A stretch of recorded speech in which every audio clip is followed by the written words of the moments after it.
जनसङ्ख्या मन्त्रालयको कोभिड-19 सम्बन्धी नियमित प्रेस ब्रिफिङमा स्वागत छ। म प्राध्यापक डाक्टर जागेश्वर गौतम। हामी हरेक दिन जस्तै आज पनि नेपालमा कोभिड-19 को राष्ट्रिय अद्यावधिक विवरण नेशनल अपडेटका साथ उपस्थित भएका छौँ। आज हामीले प्रादेशिक अस्पताल बुटवलका प्रमुख medical superintendent doctor Rajendra Prasad खनाललाई निम्ति आएका छौँ। हामीलाई साङ्केतिक भाषामा सागर सुवेदीले साथ दिइरहनु भएको छ। आज देशभरि जम्मा सक्रिय सङ्क्रमितहरूको सङ्ख्या 5203 र प्रदेशअनुसार सक्रिय सङ्क्रमितहरूको सङ्ख्या यस प्रकार रहेको छ। प्रदेश 1 मा 226, प्रदेश 2 मा 1982, बागमती प्रदेशमा 483, गण्डकी प्रदेशमा 288 र प्रदेश 5 मा 401 जना, कर्णाली प्रदेशमा 302 र सुदूरपश्चिम प्रदेशमा 1521 जना हुनुहुन्छ। र हाम्रो रियल टाइम पीसीआर नमुना सङ्कलनको विवरण लकडाउनको अन्त्य हुँदै गर्दाको 8 दिन र लकडाउन खुलेपछिको 8 दिनको हामीले कम्पेयर गरेका छौँ। र 30 गतेदेखि श्रावण 6 गतेसम्म 8 दिनमा जम्मा पोजिटिभ हुनेको सङ्ख्या 34,457 र यसमा पोजिटिभ हुनेको सङ्ख्या 1049 छ। त्यो भनेको 3.0% हो। र लकडाउन खुकुलो भइसकेपछि भनेको श्रावण 7 गतेदेखि 14 गतेसम्म जम्मा 34,109 टेस्ट गरेकोमा जम्मा पोजिटिभको सङ्ख्या 1279 छ र त्यो 3.7% हो। र आज विश्व नै कोरोना सङ्क्रमणको महामारीमा छ र नेपाल पनि यसबाट अछुतो रहन सकेको छैन।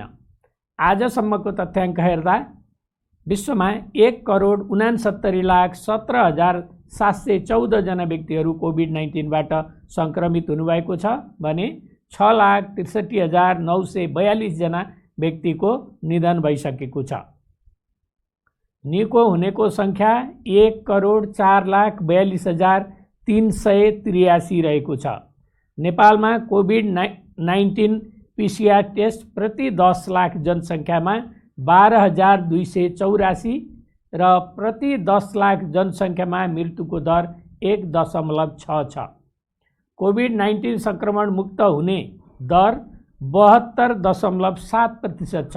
आजको पीसीआर 6,037 गरी जम्मा 3,58,344 परीक्षण भएको छ। क्वारेन्टिनमा रहनुभएका व्यक्तिहरूको सङ्ख्या 14,471 रहेको छ। कोभिड-19बाट सङ्क्रमण मुक्त भई गत 24 घण्टामा डिस्चार्ज हुनेहरूमा जम्मा 146 हुनुहुन्छ। आजसम्म डिस्चार्ज हुनुहुने जम्मा 14,021 हुनुहुन्छ।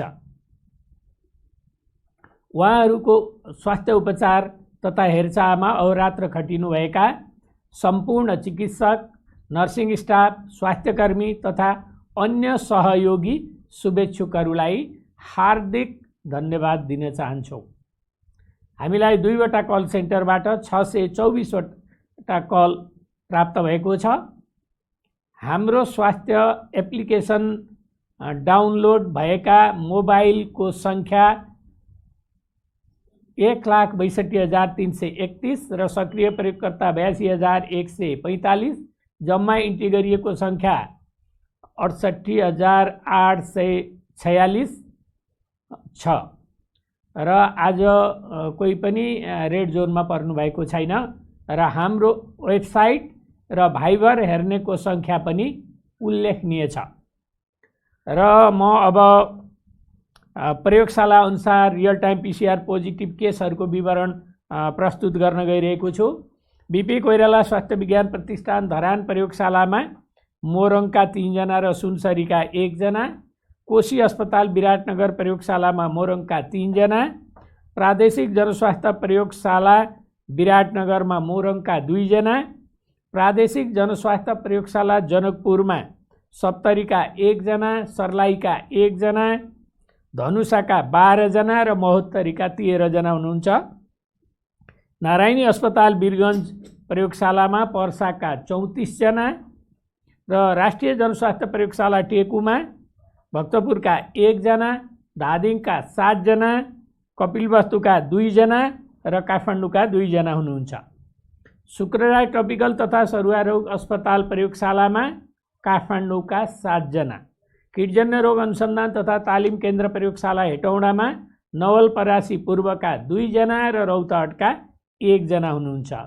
वीर अस्पताल प्रयोगशाला काठमाडौँमा काठमाडौँका 2 जना, त्रिभुवन विश्वविद्यालय शिक्षण अस्पताल प्रयोगशालामा काठमाडौँका 1 जना, नेपाल प्रहरी अस्पताल प्रयोगशाला काठमाडौँमा 70 का 1 जना, स्टार अस्पताल प्रयोगशाला सानेपामा काठमाडौँका 2 जना र महोत्तरीका 1 जना, प्रादेशिक क्षयरोग केन्द्र प्रयोगशाला पोखरामा बागलुङका 7 जना, स्याङ्जाका 26 जना, म्याग्दीका 2 जना र तनहुँका 1 जना हुनुहुन्छ। सुर्खेत प्रादेशिक अस्पताल प्रयोगशालामा सुर्खेतका 1 जना, डडेलधुरा अस्पताल प्रयोगशाला डडेलधुरामा बैतडीका 2 जना र डोटीका 15 जना हुनुहुन्छ। यसैगरी सेती प्रादेशिक अस्पताल प्रयोगशाला धनगढीमा डोटीका 37 जना, कैलालीका 8 जना र कञ्चनपुरका 8 जना हुनुहुन्छ। र आजको जम्मा सङ्क्रमित हुनेहरूको सङ्ख्या 210 छ र हाल सक्रिय सङ्क्रमितको सङ्ख्या 5360 छ। र अब म प्रादेशिक विवरण दिन चाहन्छु। क्वारेन्टिनमा रहनुभएका व्यक्तिहरूको सङ्ख्या यस प्रकार छ।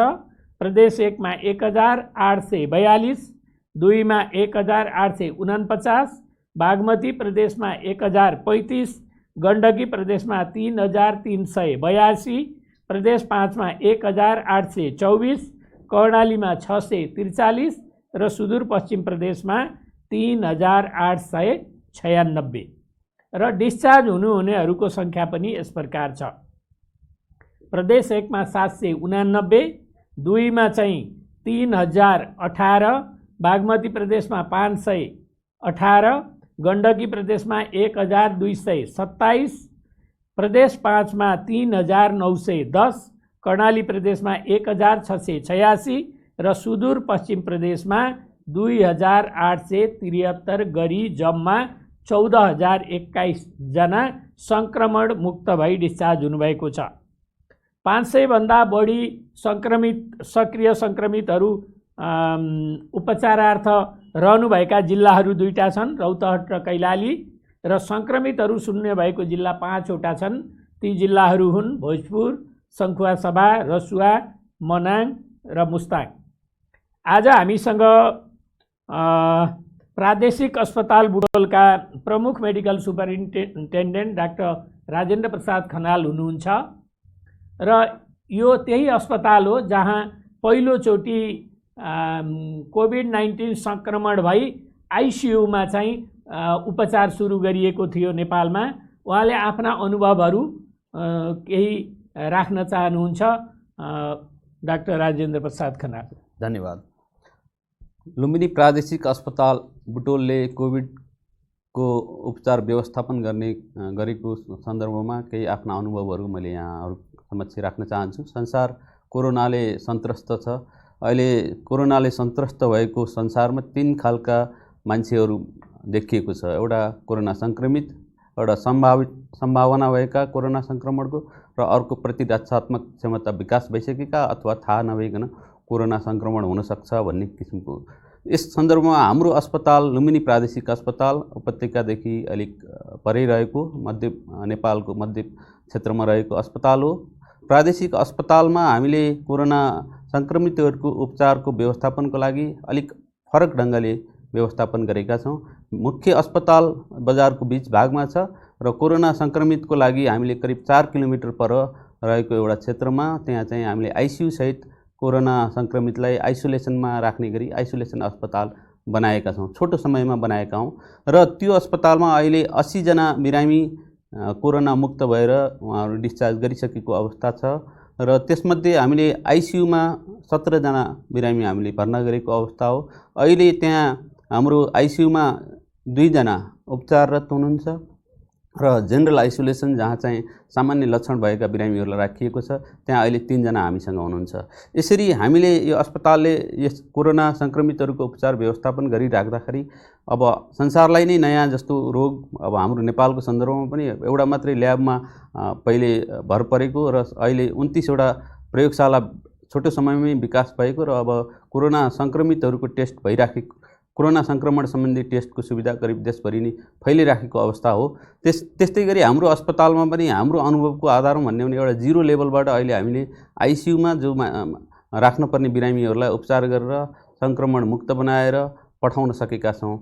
जस्तो एउटा अनुभव यहाँहरूलाई म भन्न चाहन्छु, वैशाख 19 गते हाम्रो रूपन्देहीका कोरोना सङ्क्रमित जो भनौँ भने प्रदेश 5 मा पहिलो केस थिए उनी सङ्क्रमितको रूपमा पत्ता लागेका, उहाँलाई हामीले पहिलो केसको रूपमा भर्ना गऱ्यौँ र हाम्रो अस्पतालमा जुन आइसोलेसन अस्पतालमा 36 वटा बेड रहेको थियो। 36 वटा बेड कम्प्लिट रूपमा सबै कोरोना पोजिटिभली भरिसकेपछि मात्रै हामीले अन्य अस्पताल जस्तो नजिकमा भएको भीम अस्पताल, अब बेलजुन्डी अस्पताल, पश्चिमतिरको प्रदेश नम्बर 5 को नेपालगञ्ज अस्पतालले चाहिँ म्यानेज गरेको अवस्था हो। समग्रमा प्रदेश 5 मा 4 वटा आइसोलेसन अस्पताल छन्।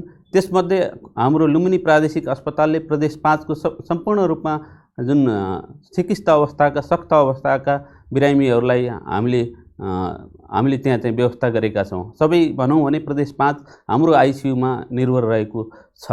जस्तो दाङमा अप्ठ्यारो परेको केसहरू हामीले लिएका छौँ र अन्यत्रबाट पठाइएका केसहरूमा हाम्रो तदारकताका साथ व्यवस्थापन भइराखेको छ।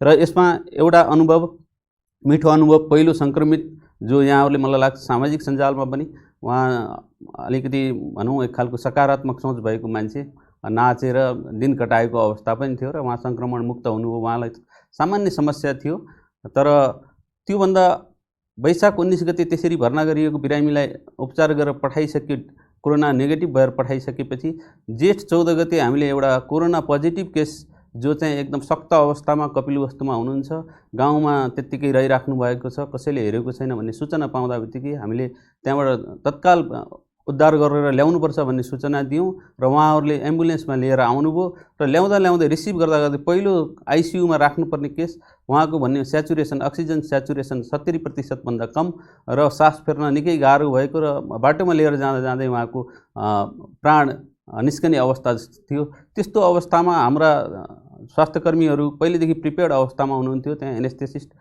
क्रिटिकल केयर टिम, त्यसै गरी नर्सिङ टिम र सम्पूर्ण व्यवस्थापनमा खटेका सहयोगी कर्मचारीहरू उहाँहरूले बोकेरै त्यो बिरामीलाई भित्र ट्युब, त्यहीँ बाटोमै ट्युब, इन्डोट्र्याकियल ट्युब श्वासनलीमा राखेर भित्र लैजानुभयो र भेन्टिलेटरको सहयोगमा उहाँको चाहिँ पछि बिस्तारै स्वास्थ्यमा सुधार आएर 2 दिनपछि इन्डोट्र्याकियल ट्युब एक्सट्युबेट गर्ने अवस्था भयो र उहाँ साथसाथमा उहाँ सुगरको बिरामी हुनुहुँदो रहेछ र सुगरको उपचार व्यवस्थापन सँगसँगै कोरोना सङ्क्रमणको उपचार व्यवस्थापन ले गर्दाखेरि उहाँलाई 2 हप्तामा हामीले डिस्चार्ज गर्न सक्यौँ र उहाँ पहिलो जसलाई हामीले कोरोना पुष्टि भएको केसलाई हामीले रिसिभ गरेको हो र त्यसै गरी गर्दाखेरि अहिले 17 जनासम्म बिरामीको हामीले आइसियुमा उपचार गरिसकेका छौँ। र यस सन्दर्भमा हाम्रा अनुभवहरू पनि कस्तो छ भने सम्पूर्ण हाम्रो त्यो जुन आइसोलेसन अस्पतालमा करिब 86 जनाको डेडिकेटेड टिम त्यहाँ चाहिँ इन्भल्भ छ। त्यसमा क्रिटिकल केयर टिमदेखि फिजिसियनहरूको टिम, त्यसै गरी सहयोगी कर्मचारीहरू उहाँहरूलाई डेडिकेटेड ढङ्गले हामीले राखिराखेका छौँ। उहाँहरूलाई क्वारेन्टाइन इत्यादि व्यवस्थापन गरेको पनि हो र सम्पूर्ण तयारी हरेक दिन अस्पतालमा यो इन्फेक्सन प्रिभेन्सनका चाहिँ ट्रेनिङहरू, त्यो लगाउने सुरक्षा कवचहरू कसरी लगाउने भन्ने कुरालाई निरन्तर हामीले गर्दै त्यो तयारीका साथसाथमा यसरी कोरोनाका सिकिस्त बिरामीहरूलाई उपचार व्यवस्थापन गरिसकेपछि जुन किसिमको एउटा आत्मविश्वास बढ्यो, त्यो आत्मविश्वासले अब जुनसुकै अवस्थाकालाई पनि हामीले म्यानेज गर्न सक्छौँ भनेर लुम्बिनी प्रादेशिक अस्पताल गर्व गर्ने ठाउँमा आइपुगेको छ। अहिले हामीसँग 2 जना बिरामी हुनुहुन्छ र समग्र प्रदेश 5 मा अहिले कोरोना सङ्क्रमितको सङ्ख्या अघि डाक्टर साहबले भने अनुसार अलिकति घटेको अवस्था पनि छ र टेस्ट रेट पनि बढेको छ। त्यो राम्रो कुरा हो। प्रादेशिक अस्पतालमा एउटा चुनौती चाहिँ हामीले अरू खालका बिरामीहरू जो चाहिँ सुत्केरी गराउन आउने महिलाहरूदेखि लिएर अरू चिकित्सा अवस्थामा इमर्जेन्सीमा ल्याउने अवस्थाका बिरामीहरूलाई छुट्टै हब हस्पिटलमै म्यानेज हामीले त्यो लकडाउनको पिरियडमा पनि गरिराखेको हो र त्यहाँ चाहिँ हामीले कोरोना सङ्क्रमितहरूलाई राखेनौँ र एउटा जोखिमपूर्ण वातावरणबाट अलिकति जोगाउन सक्यौँ जस्तो लाग्छ। र त्यति भन्दा भन्दै पनि कहिले कहिले इमर्जेन्सी अथवा कहीँ पनि त्यस्ता कोरोना सङ्क्रमितहरू भेटिने सम्भावनाहरूलाई ठाडै नकार्न त सकिँदैन, तर सकेसम्म छुट्याएर राख्दाखेरि चाहिँ राम्रो हुँदै रहेछ भन्ने हाम्रो अनुभवले सिकाएको छ। र सम्पूर्ण रूपमा ढुक्कै हुने अवस्था, कोरोनाबाट मुक्त भयो भन्ने अवस्था पनि छैन, तर हामी तयारी अवस्थामा छौँ र हाम्रा चुनौतीहरू पनि यसका साथसाथमा सँगसँगै छन्।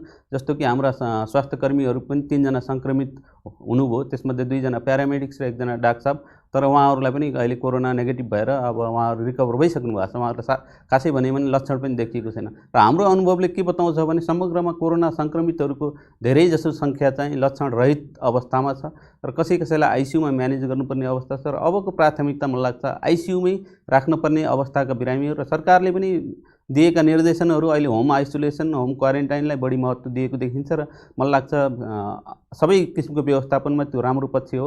र त्यसमा हाम्रो सबैभन्दा महत्त्वपूर्ण रोल भनेको चाहिँ हामी अनुशासित हुनु नै हो। स्वास्थ्यकर्मीहरू यसरी खटिराखेका छौँ, हामी हामी ज्यानलाई जोखिममै राखेर पनि अगाडि बढिराखेका छौँ, तर यो जुन 3वटा कुराहरू छ, सामाजिक दूरी, मास्क लगाउने र जुन सेनिटाइजेसन, जुन हात सफा गर्ने, हात नाक मुखलाई जोगाएर अनुशासित भएर सरकारले गरेन अथवा अन्यले गरेन भन्दा हामीले के गर्यौँ भन्ने हिसाबले अगाडि बढ्नुपर्ने बेला आएको छ। मलाई लाग्छ नेपाल अलिकति भाग्यमानी छ यस सन्दर्भमा, धेरै कम मृत्युदर छ, तर यसमा चुनौती भनेको शङ्कास्पद बिरामीहरूले चाहिँ मृत्युवरण गर्नु परेको त्यो नमिठो पीडा पनि हामीसँग छ। त्यसैले शङ्कास्पद बिरामीहरूलाई कोरोनै हुन् भनेर भन्दा पनि उनीहरूलाई व्यवस्थापन गर्न छुट्टै आइसोलेसनमा अथवा छुट्टै आइसियु सेटअपमा राखेर हामीले उपचार हामी लुम्बिनी प्रादेशिक अस्पतालमा छुट्टै मोडलमा पनि गरिराखेका छौँ। इभन गर्भवती बिरामी कुनै इमर्जेन्सी अवस्थामा आइपुगे कोरोना सङ्क्रमित भने त्यहाँ डेलिभरी गराउने व्यवस्थामा पनि हामी गरिसकेका छौँ। त्यसैले यति भन्दा भन्दै अब यो हाम्रो टिममा सबभन्दा महत्त्वपूर्ण कुरा भनेको ट्रेनिङले बहुत ठुलो काम गर्यो, हाम्रो तयारी अवस्थाले राम्रो काम गर्यो र यसमा एउटा कमान्ड सिस्टममा हामीले चलेको छ। म मेडिकल सुप्रिन्टेन्डेन्टको कमान्ड छ, त्यसमा हाम्रो फोकल पर्सन फिजिसियन डाक्टर साहब 1 जना हुनुहुन्छ, कम्युनिकेसनको लागि सूचना अधिकारी हुनुहुन्छ जससँग यथेष्ट जानकारी doctor Vishnu Gautam, focal person doctor Sudarshan Thapa, त्यसै नर्सिङ इन्चार्ज हाम्रो ज्योति पौडेल हुनुहुन्छ, त्यसै गरी आपूर्ति प्रमुख हुनुहुन्छ बबिता बजिमे, हाउसकिपिङ अफिसर जो चाहिँ सहयोगी कर्मचारी कमान्ड गर्नुहुन्छ हाम्रो गीता गेमाली, प्रशासनका साथीहरू हुनुहुन्छ विपिन छेत्री लगायत, र समग्र हब हस्पिटलमै म्यानेज गर्ने सिनियर डाक्टर साहबहरू जो चाहिँ चुस्त रूपमा अन्य बिरामीहरूलाई पनि व्यवस्थापनमा खटिराख्नु भएको छ। र लुम्बिनी प्रादेशिक अस्पतालले एउटा मोडल पेश गरेको छ र हामीलाई एउटा आत्मविश्वास पनि छ कि कुनै पनि ठाउँमा आइसियुमा राख्नुपर्ने अवस्थाका बिरामीहरूलाई यहाँहरूले राम्रोसँग ट्रान्सपोर्टेसन गरिदिएर हाम्रो अस्पतालसम्म ल्याइदिनु भयो भने हामीले उहाँलाई उपचार व्यवस्थापन गरेर उहाँहरूको ज्यानलाई जोखिमबाट उतार्नको लागि हामी सकभर भरबगदुर कोसिस गर्नेछौँ। र यसमा हाम्रो अहिले अस्पतालमै पिसिआरको ल्याब सेटअप पनि छ, हामीले अपरेसनहरू पनि अगाडि बढाएका छौँ। कोही शङ्कास्पद बिरामीको हकमा चाहिँ ती पिसिआरबाट नेगेटिभ भएपछि अपरेसनहरू पनि नियमित रूपमा अगाडि गर्ने जुन कुरा रोकिएको थियो त्यो कुराहरूमा समग्र प्रदेश 5 लुम्बिनी प्रादेशिक अस्पतालमा राम्रै तरिकाले निर्भर रहेको छ। प्रदेशले चाहिँ हाम्रो अस्पताललाई सहयोग गरेको छ, सङ्घीय स्वास्थ्य मन्त्रालयबाट भएका मार्गनिर्देशनहरूलाई हामीले पालना गरेका छौँ र हामीलाई नयाँ नयाँ अनुभव छ, नयाँ नयाँ सिकाइ छ। तर मलाई के लाग्छ भने मेरो पर्सनल बुझाइ चाहिँ कोरोनाबाट अझै हामी ढुक्क तरिकाले बस्न सक्ने अवस्था छैन, किनभने तलमाथि भइराख्नै छ। मलाई लाग्छ सायद 6 महिना 1 वर्ष होला, अब त्यस अवधिमा हामी तयारी अवस्थामा छौँ। त्यसैले यो अनुभव यहाँहरूको माझमा मैले राख्न पाएकोमा मलाई खुसी लागेको छ र धन्यवाद स्वास्थ्य मन्त्रालय। धन्यवाद डाक्टर राजेन्द्र प्रसाद खनालज्यू, तपाईँले आफ्नो अनुभव हामीलाई सेयर गर्नुभयो र आज यही प्रसङ्गमा म देशभरि कार्यरत सम्पूर्ण चिकित्सकहरू, नर्सहरू, प्यारामेडिक्सहरू र अन्य चाहिँ कर्मचारीहरू जसले रातको निद्रा नभनिकन, भोक नभनिकन हैन बडो डिफिकल्टीका साथ, अप्ठ्यारोका साथ एउटा मानव जीवनको रक्षाको लागि काम गर्नुभएको छ, उहाँहरू सबैलाई प्रशंसा गर्न चाहन्छु र म स्वास्थ्य मन्त्रालयको प्रवक्ताको हिसाबले उहाँहरूलाई म स्यालुट गर्न चाहन्छु। र हामीलाई अर्को जानकारी छ, आज नेपाल सरकारको 2077 असार 15 गते कोरोना भाइरस कोभिड-19 को सङ्क्रमणको उपचार बापत अस्पताललाई अनुदान उपलब्ध गराउने सम्बन्धी आदेश 2077 स्वीकृत गरी शङ्कास्पद तथा सङ्क्रमित व्यक्तिहरूको उपचार बापत अस्पताल मार्फत रकम उपलब्ध गराउँदै आएको छ। लक्षण नभएका वा सामान्य लक्षण भएका बिरामीका लागि घरमा स्वास्थ्यकर्मीले निगरानी गर्दा उपचार गर्दा लाग्ने खर्च प्रतिदिन प्रति व्यक्ति रु 200 को दरले चाहिँ 200 रुपियाँ दिने। लक्षण नभएका वा सामान्य लक्षण भएका आइसोलेसन केन्द्रमा बस्ने बिरामीहरू भएमा सम्बन्धित संस्थालाई रु 2000 अक्षय रूपी 2000 रुपियाँ मात्र। र तेस्रो, सामान्य लक्षण भएका 60 वर्षमाथिका ज्येष्ठ नागरिकहरू, दीर्घरोगीहरू तथा अन्य स्वास्थ्य समस्या भएकाहरूको हकमा व्यवस्थापन गर्ने अस्पतालका लागि प्रतिदिन प्रति व्यक्ति रु 3500 अक्षय रूपी 3500 रुपियाँ मात्र। र मध्यम जटिल बिरामीहरूको उपचारको व्यवस्थापन गर्ने अस्पतालहरूका लागि प्रतिदिन प्रति व्यक्ति अस्पताललाई रु 7000 अक्षय रूपी 7000 रुपियाँ मात्र।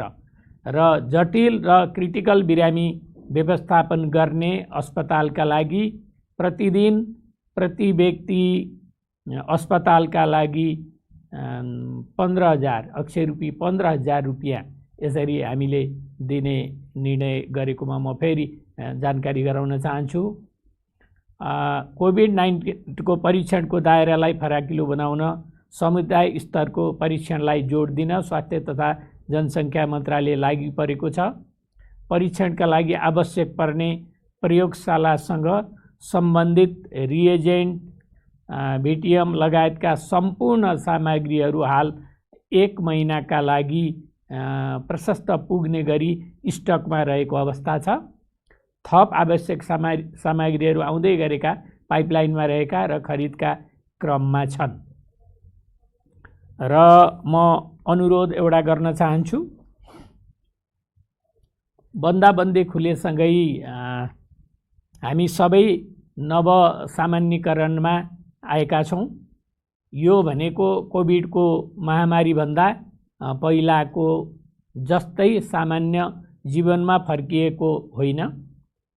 कोरोना भाइरसको सङ्क्रमण जोखिमकै बिचमा हामीले आफ्नो कामहरू गर्नुपर्ने बाध्यता छ। नव सामान्यकरण हो र यो अवस्था सामान्य भइ नसकेको हामी सबैले घर, कार्यालय, व्यापार व्यवसाय गर्ने ठाउँ, पसल, धार्मिक स्थल आदिमा अपनाउन पर्ने जनस्वास्थ्य सुरक्षाका उपायहरू अवलम्बन गर्नुपर्ने अवस्था हो। बालबालिका, युवा युवती तथा वृद्ध वृद्धा सबैलाई समस्या पार्न सक्ने यो कोरोना भाइरसको हालसम्म कुनै औषधि वा खोप उपलब्ध भइसकेको अवस्था छैन, पत्ता लागेको छैन। त्यसैले पनि हामीलाई सामान्य अवस्थामा फर्किन समय लाग्नेछ। रोगको उपचार गर्नुभन्दा रोग नै लाग्न नदिनु भन्ने भनाइलाई पूर्णता दिन हामी सबैले स्वास्थ्य सुरक्षाका उपायहरू अपनाई थप सतर्क हुन जरुरी छ। कोरोना सङ्क्रमणलाई फैलिन नदिन हामी सबैको जिम्मेवारी र कर्तव्य पनि हो। कोरोना भाइरसबाट आफू र परिवारको सुरक्षाका निम्ति बेला बेलामा साबुन पानीले कम्तीमा 20 सेकेन्ड हात धुने वा सेनिटाइजर प्रयोग गर्ने, जुन अल्कोहल बेस सेनिटाइजर हो। घरबाट बाहिर जाँदा नाक, मुख र राम्ररी छोपिने गरी मास्क नलगाउने र पसल, सानोतिनो भेटघाट वा कार्यालयमा अर्को व्यक्तिसँग कम्तीमा 2 मिटर दूरी कायम गर्ने जस्ता सजिला स्वास्थ्य सुरक्षाका उपायहरू म र मेरो परिवारका लागि हो भन्ने हामी सबैले बुझ्न र व्यवहारमा लागू गर्न जरुरी छ। कोरोनाको सङ्क्रमणबाट आफू पनि बचौँ, अरूलाई पनि बचाउँ, स्वस्थ रहौँ। र सम्पूर्ण सर्वसाधारण दाजुभाइ दिदीबहिनीहरूलाई मेरो अर्को पनि अनुरोध छ। नेपाल सरकारले कोरोनाको परीक्षण र उपचार निशुल्क गरेको छ र यो उपचार चाहिँ पाइरहनु भएको छ। र सरकारले आफ्नो जिम्मेवारी पुरा गरेको छ। तर तपाईले आफ्नो जिम्मेवारी पुरा गर्नुभयो कि भएन? तपाईले मास्क लगाउनु भयो कि भएन? तपाईले हात धुनु भयो कि भएन? तपाईले सोशल डिस्टेन्सिङ कायम गर्नुभयो कि भएन? तपाई अनावश्यक रूपमा पनि भिडभाडमा जानुभयो कि? यो कुरा पनि आत्मसमीक्षा गर्न सबैमा अनुरोध गर्दै आजको यो कोरोना अपडेट यहीँनेर अन्त्य भएको जानकारी गराउँछु। धन्यवाद, नमस्कार।